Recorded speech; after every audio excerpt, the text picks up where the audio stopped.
Hi, this is Kamera. My first few minutes with God. Day number 191, Isaiah chapter 5 through 8.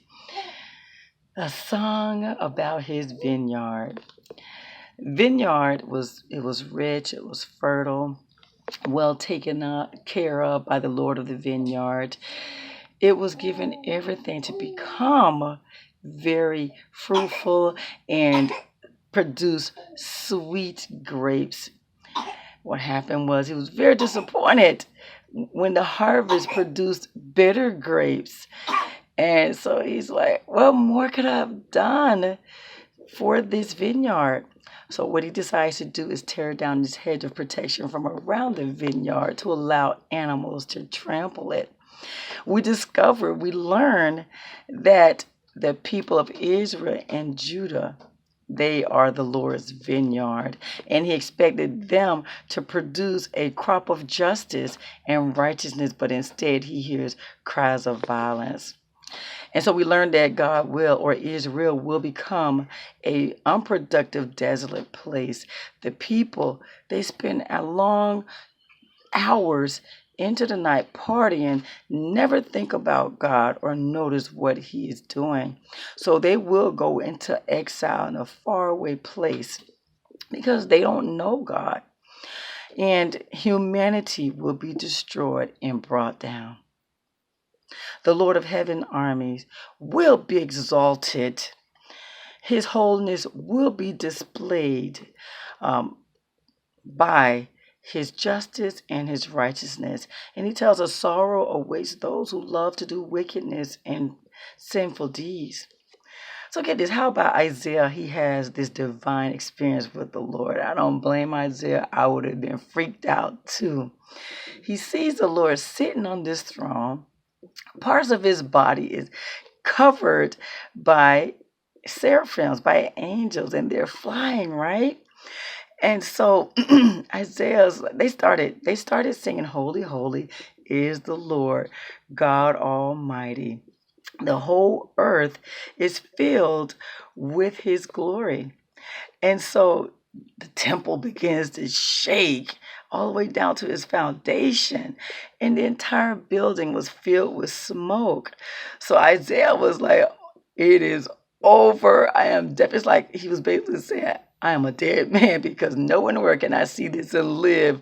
He says, I am a sinful man. I live among sinful people. He says, yeah, his lips are filthy. And so get this. One of the seraphims goes and get this hot coal, touches Isaiah's lips. And this part right here is life. The angel tells him his guilt has been removed and his sins forgiven. Isn't that something? So God tells Isaiah that he needs to send a message to his people. And so Isaiah, he says, I will go. He will be that one who goes to give this message, God's messages to his people. Isn't that something? So God gives Isaiah this message about people hearing and not hearing, and seeing and not understanding. Basically, their heart is hardened.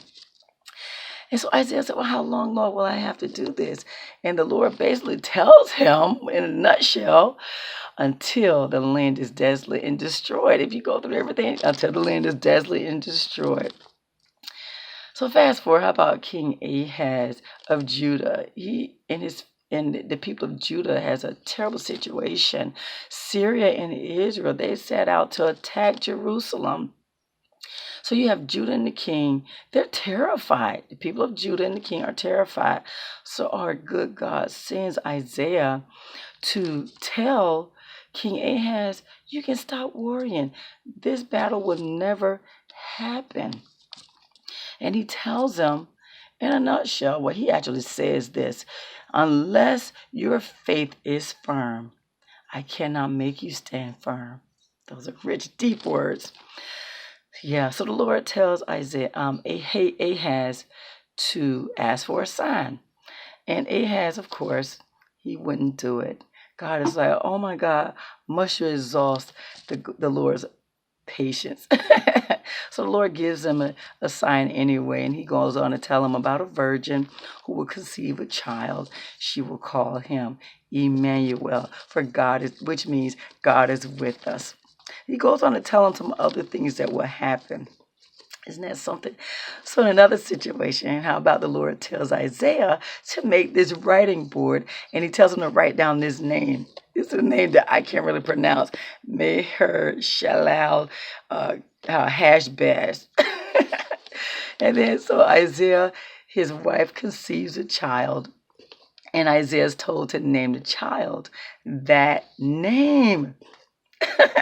He tells Isaiah before the child is old enough to say mama and papa, he says, Assyria will carry away both the abundance of Damascus and the riches of Samaria. And since Judah is rejoicing over what is going to happen to Syria and Israel, since they rejected the Lord will overwhelm them with a mighty flood. God does not want us to rejoice over judgment of other people. He does not want us to do that. He tells us that. So the Lord, he warns Isaiah not to think like everyone else thinks. Don't think like them. Don't live in dread of what is about to happen. Make the Lord holy in your life. He will keep you safe. He says, preserve the teachings of God. Look to God's instructions and teachings. People who contradict God's words are completely in darkness. Isn't that something? So good, so good. So there you have it, guys. That's day number 191. Isaiah chapter 5 through chapter 8. You have a God-filled blessed day.